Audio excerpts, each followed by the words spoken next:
Heart Rain Video Group. Capturing the moments that make life great.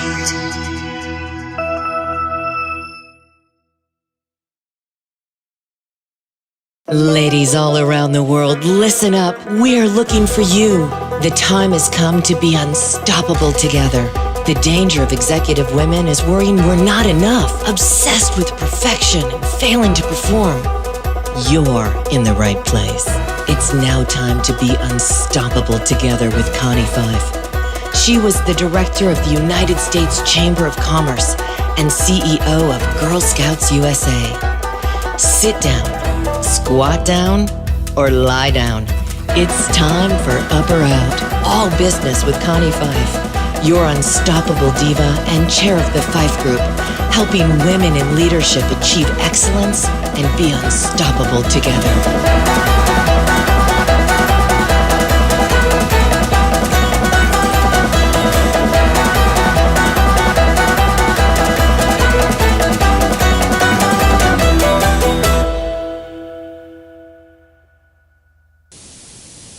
Hi, it's Connie Fife, and you are here with Be Unstoppable Together, and we are live in Dallas, Texas, and the last couple of days have been phenomenal.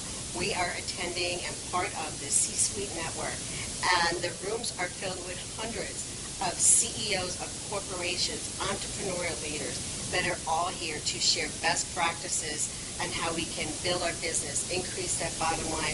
We've been talking about ways to connect in social media. What's those best practices, those best strategies? We've been talking about sales and in branding. And right now I am here with Michelle Villalobos, and we are going to be talking about branding, the business model, which is really the back end revenue and also the brain of the business. And we're also going to be talking about really good shoes, ladies, so be prepared because we got them coming for you. So Michelle, your business is all about branding, the business model, the back end. That's the one I really jumped right to. Tell me more about the back end and the business model of the business. Sure. So I started my business. My business turns 10 years old this month. Oh, happy birthday. Thank you. And what I did, I had an MBA when I started my business. Okay. And still, even with that, I spent the first 7 years of my business with a model that had my revenues like this, like a roller coaster. Okay, so every month, it was like a brand new month. I gotta go out and hustle. I gotta sell. I gotta get new clients, new business. I worked on a project basis. I did a lot of one-on-one consulting and projects. And every now and again, I would put a client on a retainer, maybe, if I was lucky. But I didn't have monthly recurrent revenues built into my business model. Okay. And when I figured that out, and when I realized that my lifestyle was really suffering as a result of this, right, it was stressful, it was anxiety producing, right, I realized something had to give. And of course, what I landed on was, okay, I need to figure out a way to create monthly recurring revenues. And now, 3 years, 2.5, 3 years later, my business has almost quadrupled in size. And on top of that, it's much more even. And now everything that we extra sell every month is like icing on the cake, right? So what changed? Where did that shift happen? So a few things happened at the same time. The first thing is the brain part, right? Okay. So from a brain perspective, I got clear that I needed to shift. So it became a must. It's like, I'm not going to take this anymore. Something's got to give. So that had to happen first. The next thing I did was I shifted my model from project-based, consulting, one-on-one based, made a few changes at once. Now, the first thing was I created a one-year program for clients, and I stopped putting people into, well, not right away. I also had a 3-month program, and I had a 1-month jumpstart. But what happened, what I shifted was all of those other programs, the 1 month and the 3 month, were all geared towards step 1 into a 1-year plan. And so the goal became always for the right client, our goal is to put them into the 1-year program. The second thing I did was created leverage. So in the past, where I would work with clients one-on-one, or I would execute the work, I would create everything. What I created was a group model. So I started working with clients in a group, and what really shifted again from a mindset perspective was I stopped believing that I was the sole provider of value in my business. And I started to realize that clients can serve each other, and they can help each other. Okay. And So I created this group program, and now I'm very hands-off in a lot of ways, not totally, Right. but there are so many things that right now the clients do for each other. We're coaching the clients and Okay. showing them how to be leaders to each other and create a self-supporting, Right. a self-supporting system. Okay. I mean, it sounds like a really good system, like you said. I mean, they're now becoming self-sufficient Yeah. and helping each other in a way that you're not stepping in as often, which is leaving you then to go off and do other projects. Well, yeah, and the projects that I go and do, which is important, is that they end up serving the group anyways. Okay. So I'll go out and learn something and then bring Okay. it back and be able to incorporate it into, but I'm no longer there like in it, Right, all right. the time. Focus on it. It's just, it's not that fun for a creator. No, right. It's not. So you're not So you're not working in the business. Right. You're working on the business. You're looking at that big 90-foot view of, okay, what can we do to bring this back and serve? Yes. And How do serve we bring people. more value to them? Right. How do we? And so another thing that we were able to do. So I remember when the first year ended, my client, one of them, was just like, so. What do I do now? What What do I do now? What do I do now? Okay, hold on. I'm like, here's year 2. Right, yeah. Year 2. So now we have actually a year 1, Right. a year 2 Okay. track, and a year 2, 3, 4. Okay. Which is actually some of you might know Mark Lamont. Okay, is the yeah, one I do. that gave me that idea. Right. So now what we're doing is our year 2, 3, 4s are the people who are on the leadership track, want to be leading this group. They want to deliver programs for us. They want to help Okay. deliver our 1-month foundation Right. program to put people And together bring 'em and in. win. So that's Wow. what the transition. Now we're up-leveling the model. Okay. So you do a lot around branding too. So is that a key component of the program that you're doing? Yes, so branding is really where I got my start. Okay. So branding is the front end. It's like the look and feel of the business. It's the It's the shoes. shoes, exactly. There we go. It brings them in, right? The branding is the positioning, the messaging, Okay. the mission, target audience, Right. the materials, right? Everything that's outward facing. And really important, it's got to be aligned with what's inside too. Right. So that was a big problem in my business. Okay. When I started my business, like a lot of people who I work with, I started it thinking, all right, what can I sell? How do I position myself so that other people like me and so Right. that I feel credible? Like, so I created my entire brand based on something external. Okay. Right? What I thought a consultant should be. So when I started my business, you would have seen me here in a navy blue suit, very smooth, very coiffed Very, hair, yes. very, elegant, Yes. not so fun, no bright colors, and that's how my brand looked. And so there's got to be, the outward-facing piece Yes. has got to be aligned with what's inside, Right. and that's a big part of Yes. branding. So when we work with clients on the front-end part, we're looking at, all right, who are you? Yeah. And a lot of people like Yeah. me don't even know.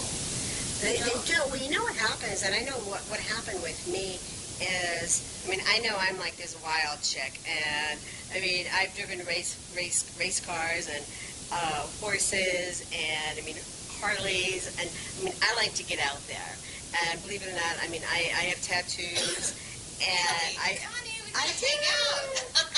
But then when I became an executive, Oh yeah. Ooh, you gotta hide all that, right? it was like okay, the 3-piece suit, and I remember sitting in Washington D.C. with Mary Bono, and it was after Sonny Bono had passed, and she had taken his seat, and that's when I was working at the U.S. Chamber of Commerce, and again, I was still wearing the 3-piece suit and making sure you're sitting straight and your hair is just right, and she had made this very profound statement to me.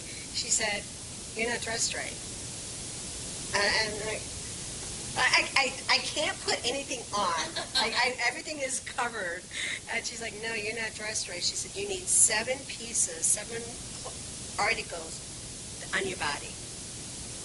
Watch, ring, pants, jacket, blouse, shoes, stocking, and a scarf." Seriously. Oh my Seriously. And in Washington D.C., I don't know how it is now because I don't live there. Women could wear pants. And on you Capitol could, Hill. you're right, you could not wear pants on Capitol Hill. By this time we were allowed to wear pants, Okay. but the seventh piece of article was the scarf, which was equivalent to the man's bow tie. Wow. must have owned 500 silk scarves after that. Because I had to fit in. Right. And then when I went to Girl Scouts, the same thing. I'm representing thousands and thousands of girls and women, so I, again, had to be very proper. The tats had to be covered. And then after Girl Scouts 11 years ago, I lost my identity. And so many women tell me that. I lose my identity because, one, I try to fit into the mold of where I need to be, and then when I step out, I don't know who I am. And that's a struggle that I hear with many women, and what I hear, what you say with the branding. I actually, at one point, after I think before I started my business, but very close, right about where I was getting, who am I, what do I want, I went to University of Miami, where I got my MBA, and I said, help me. They had a department, and they did testing. And I went in there, and I was like, tell me who I am. Tell me what I should do with my life. And, of course, it's kind of ironic, because I had been a high school teacher right after college. So I taught math and Spanish in a high school in New Hampshire. And so when I got all my testing back, I think this in $500, because that was no small amount of money. It was a half day worth of testing. They called me back and gave me my results. I remember one thing it said I was a teacher. I was like, I can't believe I wasted $500 on this stupid testing. And tell me I'm going to be a teacher. I was like, I already tried that. That's not it. Okay, goodbye. And of course, here I am. Hold that. We do need to take a break. We have to always recognize our sponsors.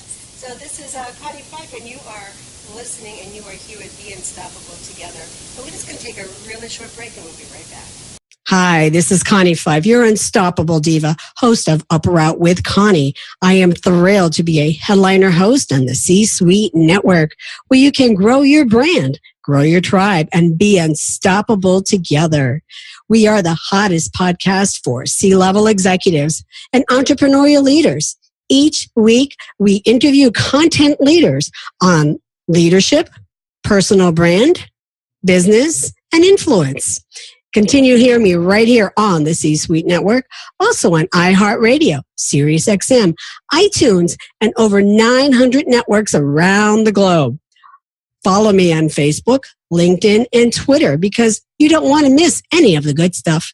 Until next time, this is Connie Fife, your unstoppable diva. Be bold, be connected, and be unstoppable together. And we're back, and we are here with Michelle. I'm sorry, her name is so hard. I'll do it for you. We're with Michelle. That's perfect.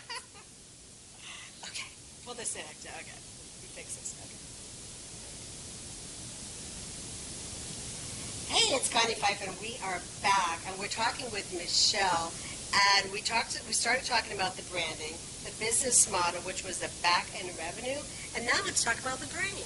Yeah, so the third thing, the third area where I found that I had major issues that needed to be addressed, and I find it with my clients too, is up here. It's in between, or 2 years is the longest distance right there. Right. There's a quote out there somewhere. The longest distance between where you are where you want to be is the 6 inches between the 2 years. Right.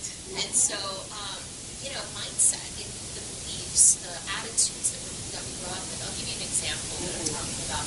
We get programmed in childhood with certain, ways of thinking in the world that we don't even realize are specific to us, or that they're perhaps maladaptive and not supporting us. So in my family, my dad was a Cuban immigrant, right? Okay. So my dad grew up actually until he was about 15 years old, had lots of money, he was the golden child, right? He got trains and motorcycles and silver spoon, right? And then he was sent away to boarding school in the States. And during that time, the revolution happened, and his family lost everything. Oh, okay. Right? So imagine my father, what he learned, right, was you can have it all and then lose it all at any moment. So you have to be really careful and hang on to everything and really make sure you have stuff stocked away. And that's how we grew up, right? With this idea, like, it could be gone at any moment. You got to be really careful. And so my dad had that attitude toward money. Right? And I didn't realize that I had inherited some of that. And I had some of those beliefs myself. Meanwhile, my mother was, spendthrift. She loved to shop. I'll never forget. I was in about 4th grade, and she woke me up one day for school and said, hey, how'd you like to go play hooky today to the mall? And let's go shopping. I was like, sure, yeah. Can I buy stickers? You know, so on the one hand, I've got this dad, right? Yes. Who's like, careful with right. money. And then on the other side, my mom was like, woo, let's go. You know? And so I had this crazy relationship. Yeah, you're like going back and forth, right, right. So, so what I you would want to spend it, do? and then I worry about it. Yeah, You know? yes. So these are the kind of beliefs and attitudes that we uncover with people that people don't even realize might be limiting them in their business. Right, right. And you work a lot with women yourself. Mostly, yeah. Mostly women. 90% of my clients are women. Okay. Now, what made you decide to go down that path to work with women? I mean, you're cutting out half the population. Yeah, well, so the riches are in the niches. Okay, that's right. I believe very strongly in that from a branding perspective. And some of the work we do, for example, when we do branding, Right. is number one is, who are you? Right. And then what's your purpose? What were you put on this planet to do? What do you Okay. believe in, is your North Star, right? Right. And when I started looking at that over and over and over again, the answer was to elevate women on this planet. Okay. I truly believe that at this moment, and for maybe about 12 to 18,000 years, there's been an imbalance in masculine and feminine energy. And we're seeing sort of what that looks like. We are. I mean, there's a big difference, right, going out today. Big push. I mean, it's really the time. It is. The time is now. Yes. And so I truly believe that when women have influence, when women have wealth, when women have equality, that the world will be a better place with women leading it. So my obsession, my purpose, my North Star is to support women in rising. So that's what I do. Well, we need to take another commercial break, recognize our sponsors, and we're going to be right back. And when we do, we're going to be putting Michelle in the hot seat. Hi, this is Greg Davis. Connie asked me to pop in for a moment to tell you about a great opportunity. Have you ever listened to a podcast and thought, I should be doing that, but I don't know how, I don't know where to start? Well, Up or Out with Connie Fife has partnered with Park Lane Media Group to offer you PMR podcast production. What is PMR? Production, marketing, response. The 3 key elements you need to successfully build your podcast success. For more information, visit parklanemediagroup.com or email podcast@parklanemediagroup.com and be sure to let them know that Connie sent you. You have a story to tell. We'll help you share it. Come to parklanemediagroup.com today and start building your podcast success. And we're back, and this is Connie Fife, and this is Be Unstoppable Together. And now we are going to be putting Michelle in the hot seat because we learned about the business. Now we want to learn about the lady. Ready? Okay, I'm ready. So the first question is, what makes you unstoppable?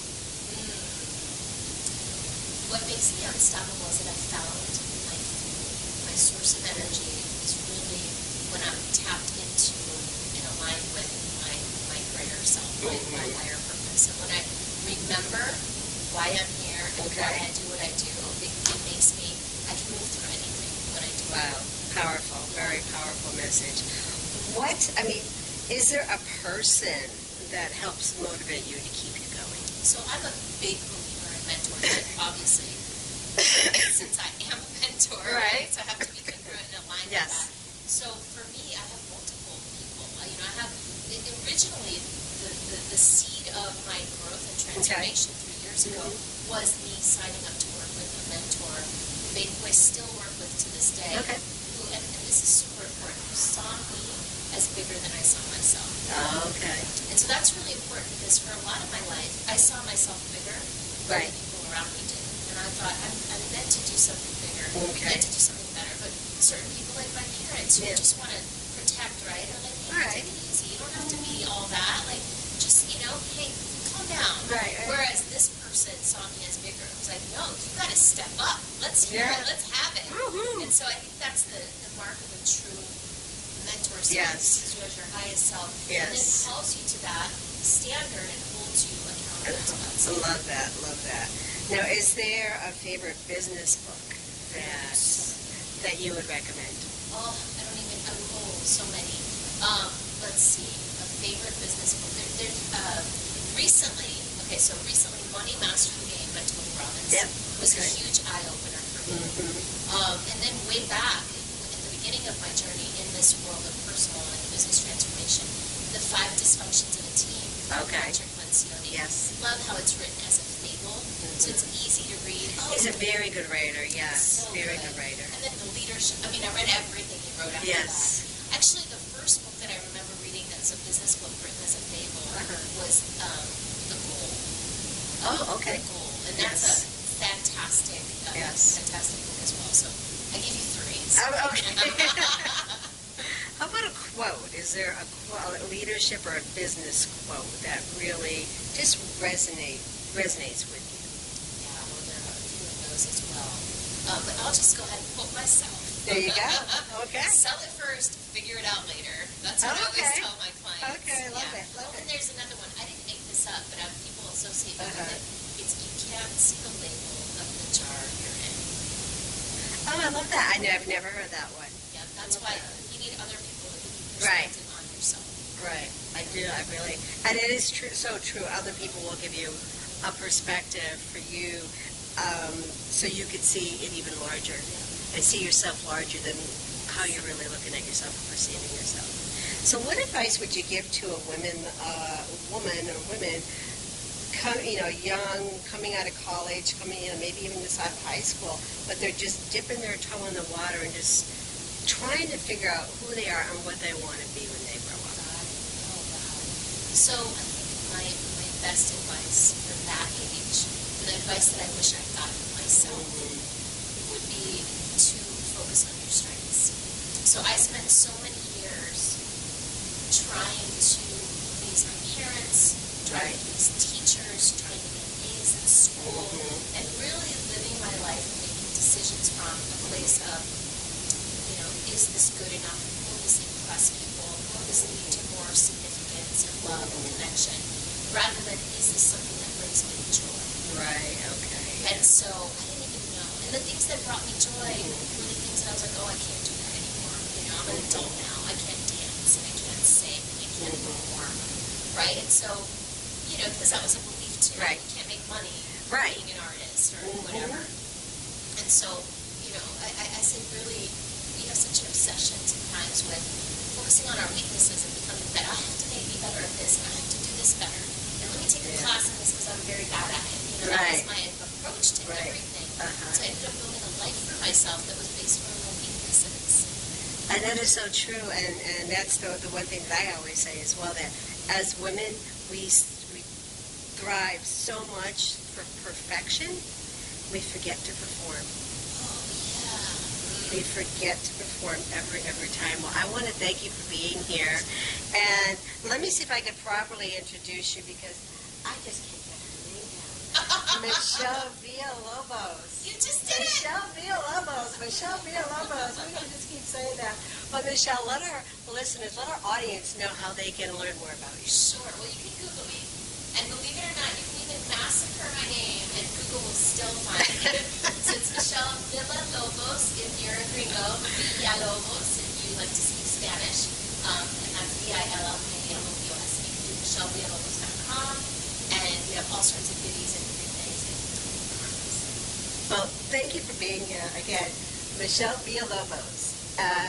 She is a coach, a consultant on branding, and all about your brain and getting out of yourself and finding that perfection and being the best you that you can be. And this is Connie 5, and you are here with Be Unstoppable Together. And if there's anything else that you could do today to make a change in the world and make a change for yourself, what would that be? Be bold, be connected, and be unstoppable together.